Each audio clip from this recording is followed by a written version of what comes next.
Mayong hapon sa tanan. Kamusta ka muda? Welcome sa His Life Ministries, and it is my prayer that your life, indeed, by the grace of God, will be filled, with His Spirit. It is His will that your life will have abundant life. I know kasako ugid ka mo lately, like same man sa aton, nagdamo sa mga katabo sa kabuhi, and sometimes because of the things nga katabo sa kalibutan, we are sucked in or feel empty. But praise the Lord, that's why we have a ministry called His Life. No, we started His life because we would like you to experience the life in Christ. Amen. So kanami nga rito di, and praise the Lord, we have a vision sa His life to glorify God and make disciples. The goal is that you and I will lift His name, higher than any other name. Siya. So kailangan man-learn kita, i-train natin ang self natin to glorify Him. So this is our vision, our perspective in life, that He is worthy to be praised. And next, same time, God has given assignment. Si Jesus naghatag sa ating commission, assignment or homework. While arito sa kalibutan, the goal is to make a follower of Jesus. Through your influence, through your life, through your example, and stories, you will tell them to follow Jesus and become a disciples. Praise the Lord. Once again, happy birthday sa mga birthday celebrants. Kapay pa damo kamo birthdays. Kabay pa magmayuhan pagid kamo sa inyong pangabuhi. Thank God sang life ginhatag sa aton gift. Masubo ligad kay may utod ko sa Ginoo, na nagtaliwan. Praise God sang 52 years, 53 years kinhatag sa iya. Subo aton sa heaven, enjoying the Lord. But while ari today, yes, ang aton life is limited, but makambal kita nga niyara man tiyempo nga ihatag ta man siya. So birthdays, na born ikaw, but the same time yara time nga a time to loss or grieve. So I'm grieving sa pamilya sang Vargas family. No, my friend, our brother name is Rafi Vargas. Ga-attend siya on Sundays. Praise the Lord.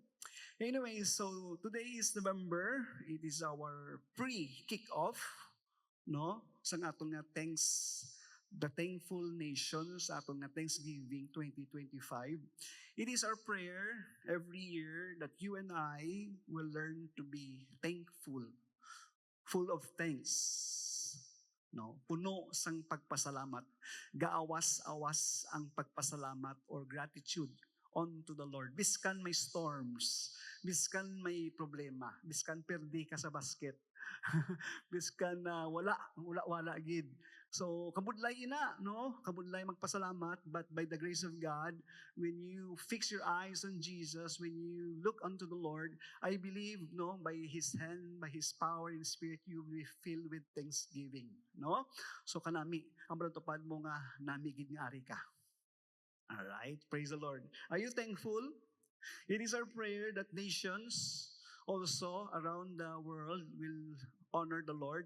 It is our prayer because this is also the eyes of the Lord, that all nations, every tongue, every knee will bow and honor and worship the Lord, to pay gratitude and honor. Kagina, we have a little experience of praise and worship. I know nilain kita ginagyan, and sometimes kabudlay mag-lift up sang hands, as sometimes kabudlay mag-praise, sometimes kabudlay ahom sang ginakanta sang worship leader, but you know what, that's it. So we are called to praise the Lord because in heaven, that's your occupation, that's your work, that's your life, worshiping and honoring God, and filled with thanksgiving. So this is our nation, our prayer that our country, the Philippines, will honor the Lord, and some nations will honor the Lord as we share the gospel.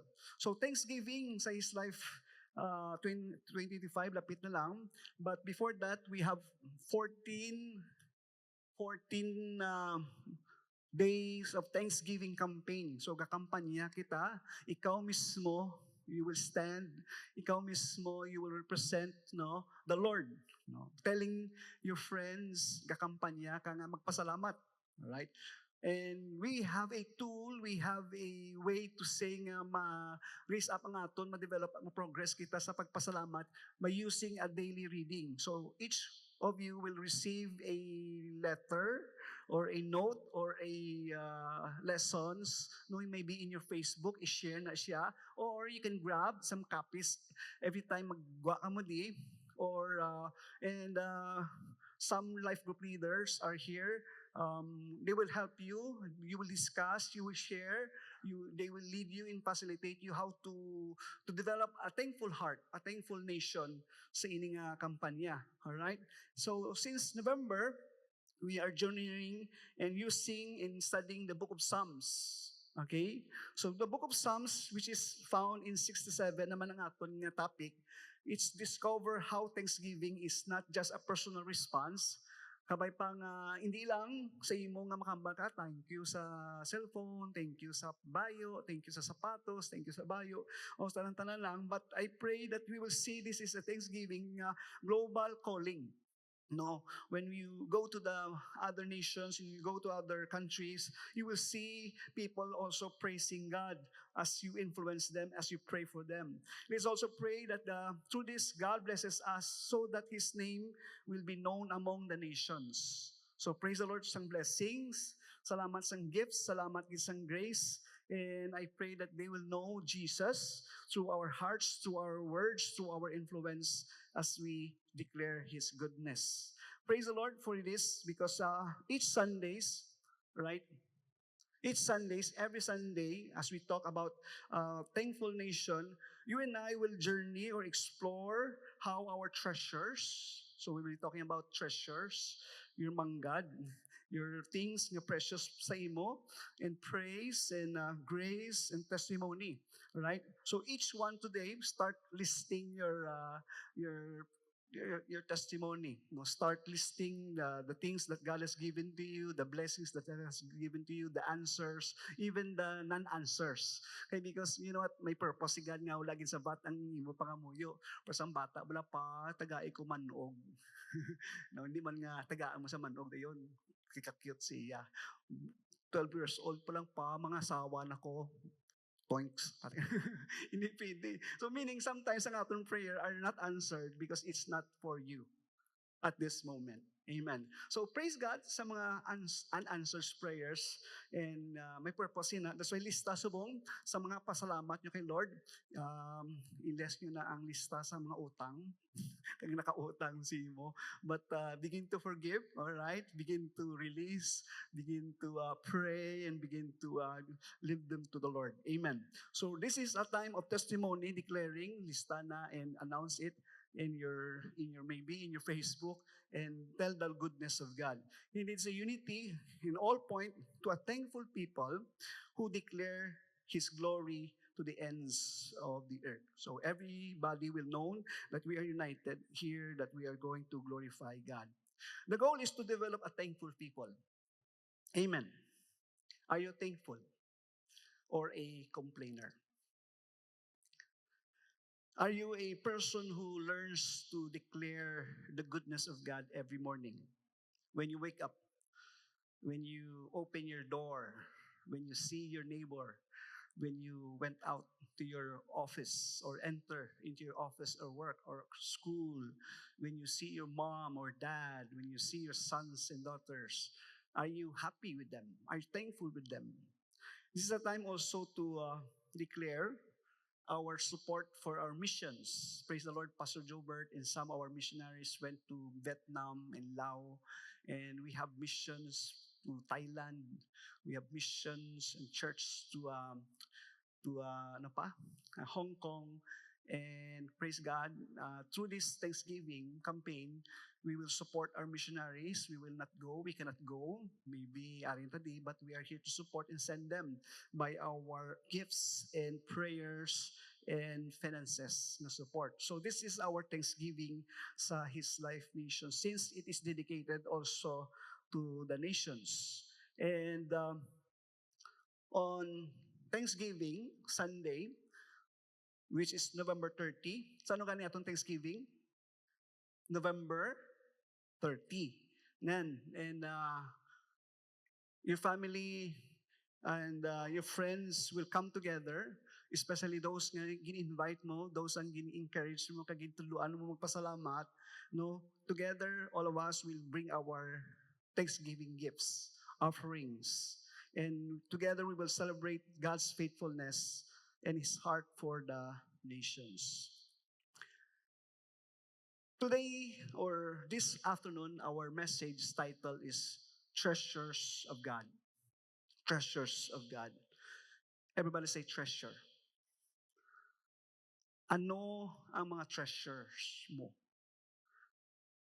Anong meaning ng treasure? Something that is valuable. Amen? Sino ang imo nga mga treasure sa kabuhi? Okay? Ano galing kanta? Ano galing mga kanta about treasure? Ano galing na to? Ano galing na kanta to na love? Si Manang Faith Aralan, lipat ko, nakita ko, nalipat na lang ko kayo sa kanta. Ranti Camponion. Pati ka na. Cherish the treasure of you. Kanta yung sa Ranti Camponion, I give my life to you. Meaning all of us may gina-value, kag gina-treasure sa ating life. It could be family. It could be things. No? It could be gems or gold. But today, we're talking about the treasures of God. Who are the treasures of God? What is the treasure of God where nga dapat naton i-value? Tagaan naton importansya, tagaan naton precious moment in times, right? So our text for this Thanksgiving is found in Psalm 67, verse 1 to 2.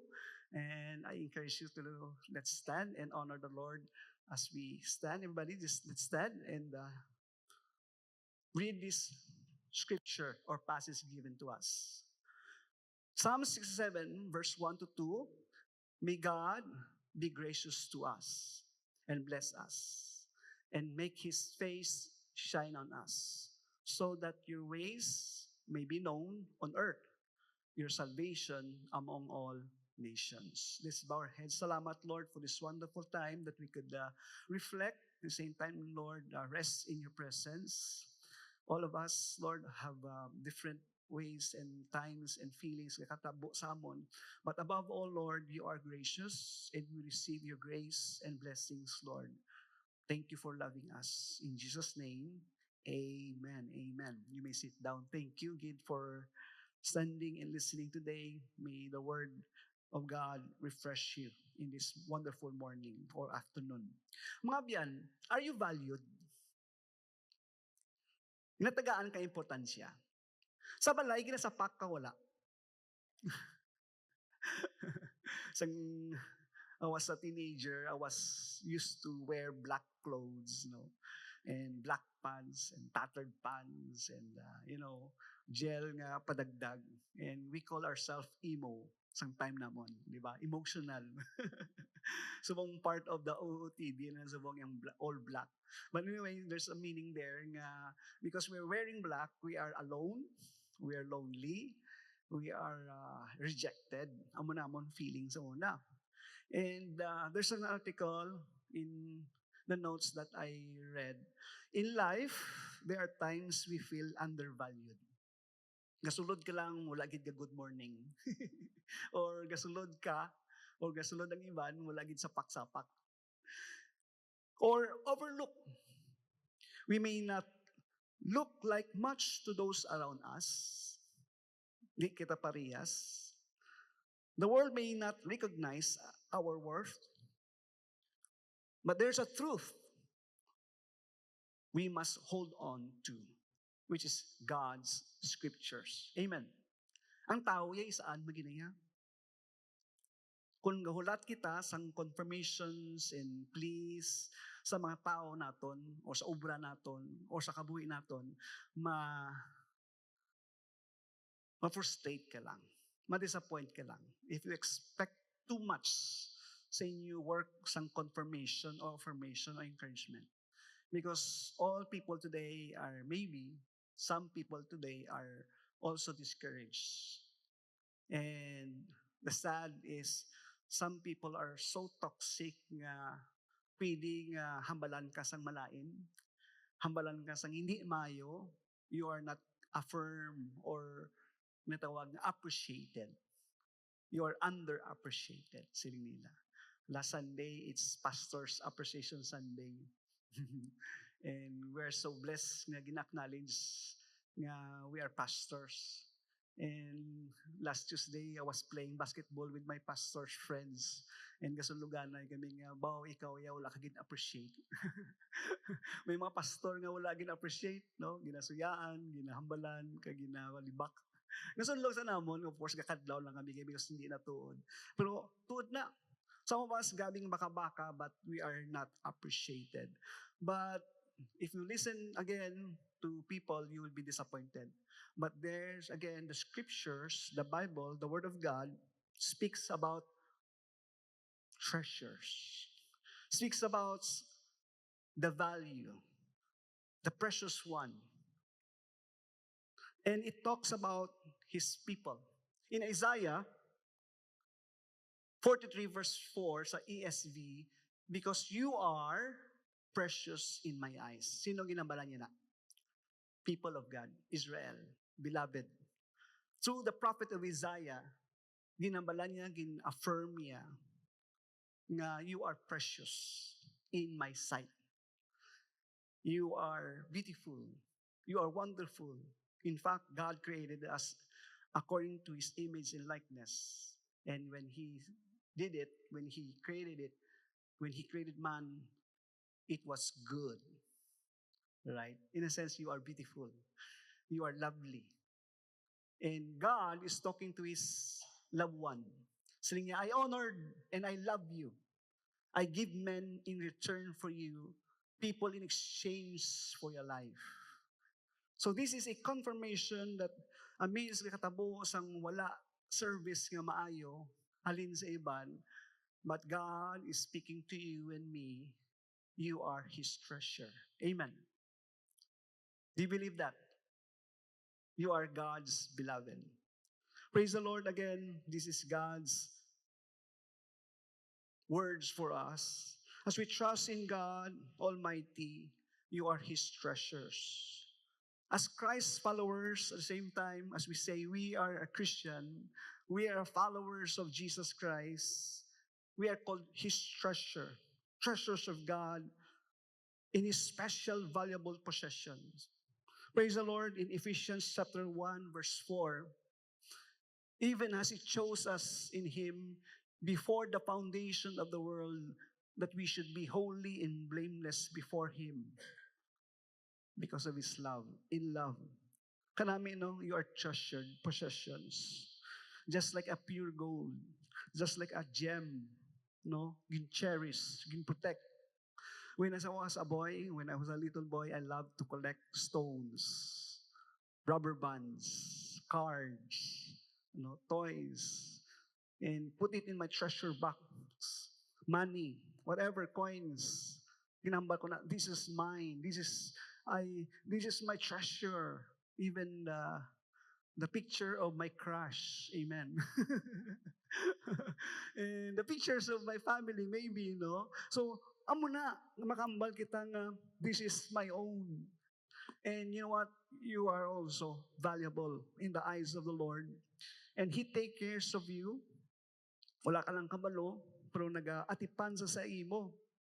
And we are His beloved people because we are treasures of God Almighty. Again, do you understand? Do you believe that you are treasures of the Lord? Hambalang tupad mo, palangga ka sa Diyos. Okay. Kanami na, every morning, again, when you wake up, when you face the mirror, begin to prophesy and begin to confess and declare the goodness of God and recite these verses to the King. Lord, thank you for loving me.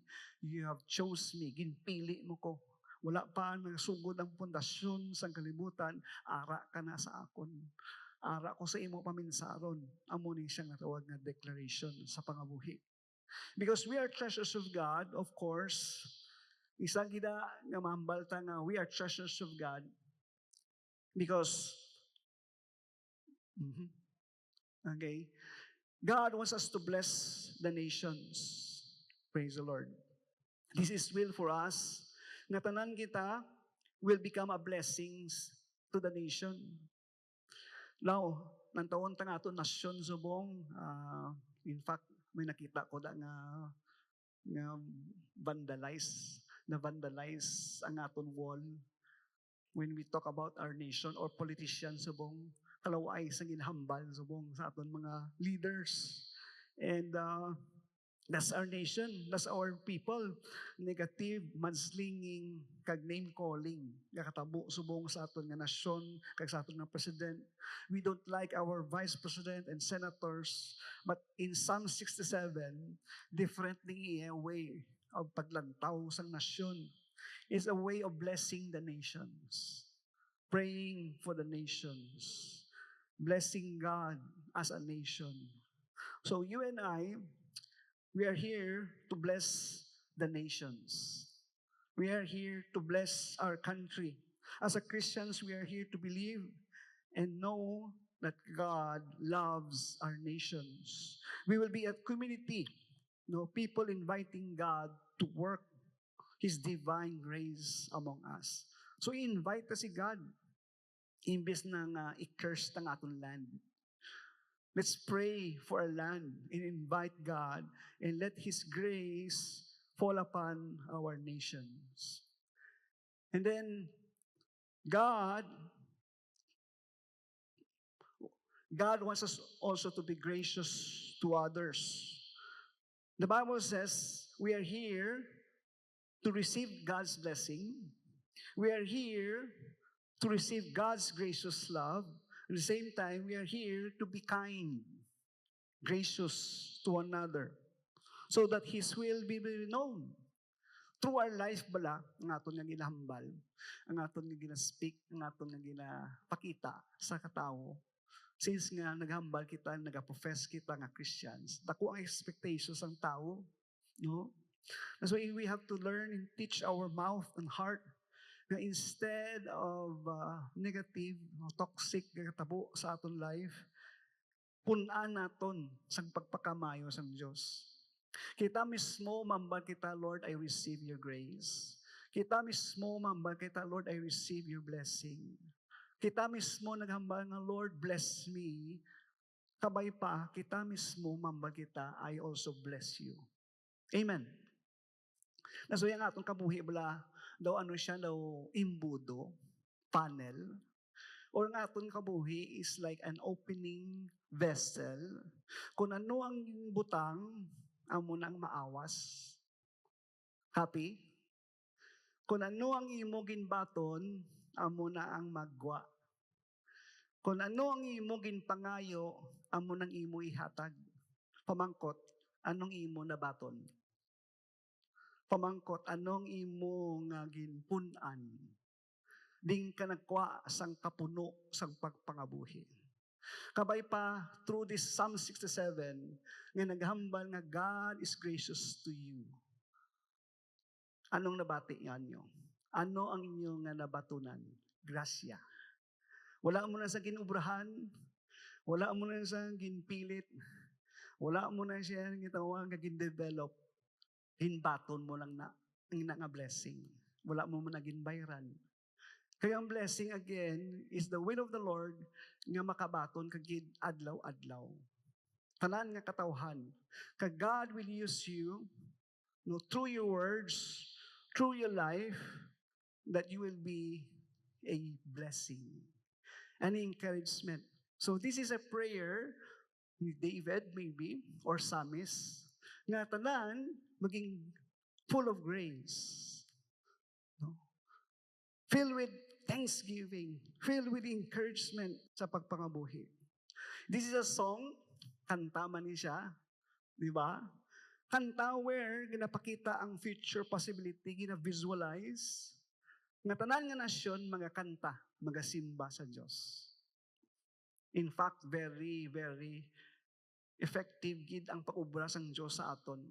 Ang aton kamot dapat i-lift up, ang aton baba dapat ihambal, ang aton nga one-hood, tuhod, mga duko sa pagsimba sa Dios kag maghambal maayo gid ang Dios. So gindesign ni God ang aton nga body to create a nation that will worship Him and honor Him. So in Jesus' name, the Lord will align every idea of collective global gratitude. In fact, tanan-tanan subong nagamat-amat, nagapakita nga ang Diyos maayo. Sa katunga sang kalawaw ay katabo sa kalibutan, nagamat-amat ang Diyos nagagiyo through the storms, through the earthquakes. Sa ligan lang ng earthquake, ang hambas ng tanan-tanan is Lord, Lord, Lord. Kabay pa, biskan wala linog, ang tanan gahambal, Lord. Mga biyan, God is worthy to be praised. Amen. Have you received a lot of blessings from the Lord? Have you received a lot of grace, gift from the Lord? Amen. And anong imo purpose? Anong obrahon mo sa imong mga gifts nga labaton, blessings nga labaton, life nga ginabaton? In most cultures subong, sad to say, cultures today is easy to think of yourself first.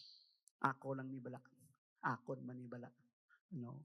Kung sa baraha pa, kung sa sa gambling, no? Akon, akon, akon. Tanan akon, bangka.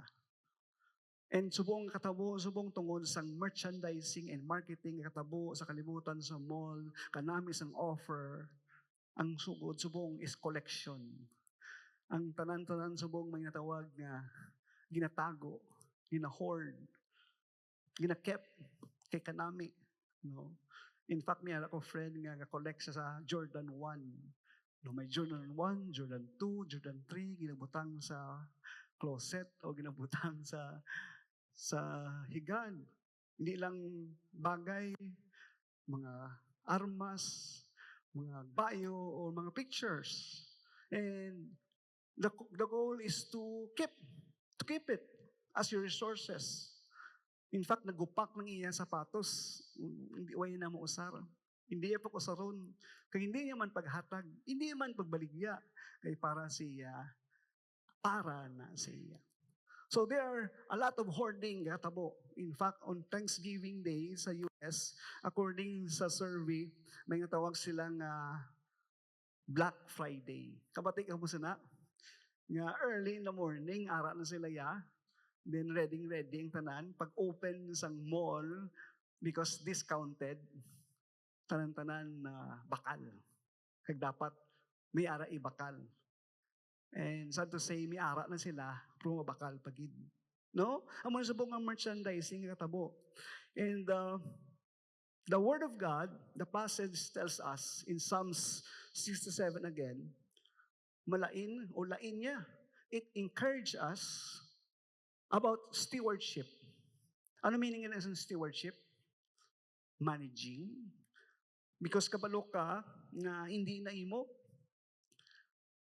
you don't own it. Someone own it. You are here just to manage it, to make it sure na everything will be excellent and everything will be speak in span.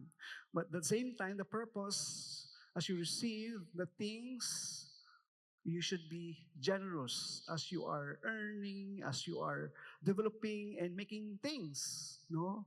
Multiplied and nag-produce ka. So realize this, understand this.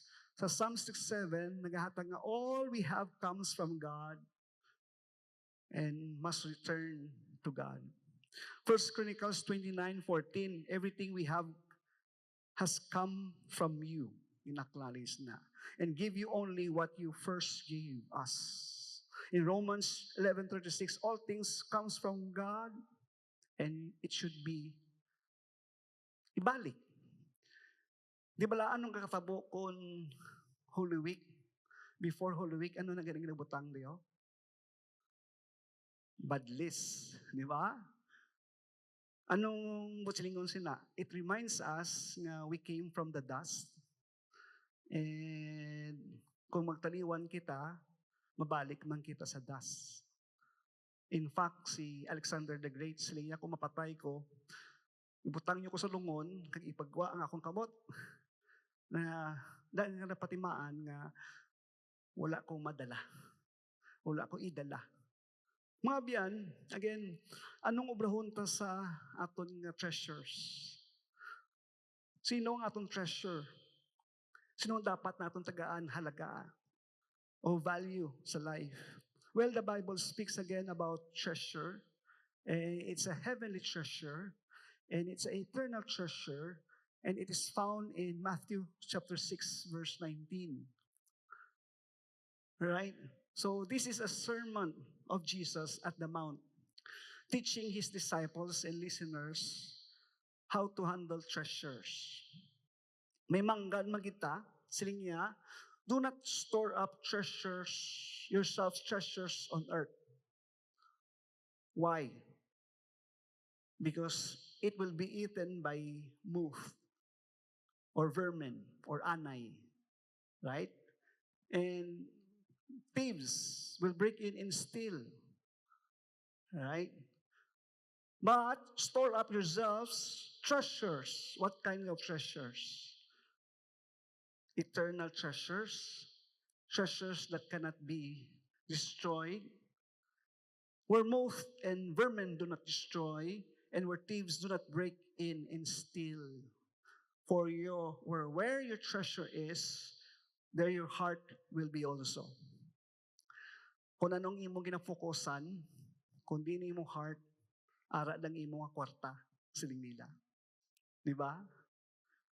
So God is telling us, the Lord Jesus is telling us, it links to a command of desire. Anong imong nga treasure? Di imong gina-value, di kagakwa value. And God is telling us and challenging us to take His treasure. Store up His heavenly treasure.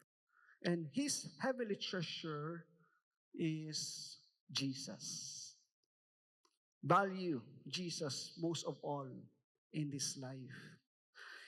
In the book of Revelation, ginapakita sa aton the future, the eternity, the eternal things is found in God. And it is Jesus. It is described, it's shown with the glory of God. Its brilliance was like that, a very precious jewel, like a jasper, clear as crystal. So friends, brothers and sisters in the Lord, in the heaven, the one thing who is enthroned is Jesus. When you go to heaven, isa lang gilang obrahon mo. Worship the King. Hindi ka na mag-inom, hindi ka na makapuyan, kabalo ko kapuyan, kamungi namang tindog. Kabudlay mag-alsa sa kabot. Kakapoy maghambal, thank you. No? But in heaven, 24/7, day and night, holy, holy is the Lord God Almighty. Siling nila kung makilala mong imong friends nga nag-una, yes. But siling nila man kuno, hindi na sila dapat salapakon. Ang salapakon, si Jesus. Ang pinaka number one nga ginatagaan attention, si Jesus. And that's why di pa lang sa kalibutan, practice na ta. Pangabuhi na kita. Yung aton nga dapat i-value nga treasure, si Lord Jesus. Amen. Our hearts and minds, aton nga vision, aton goals and plans for the Lord. Yes, kaon tudo.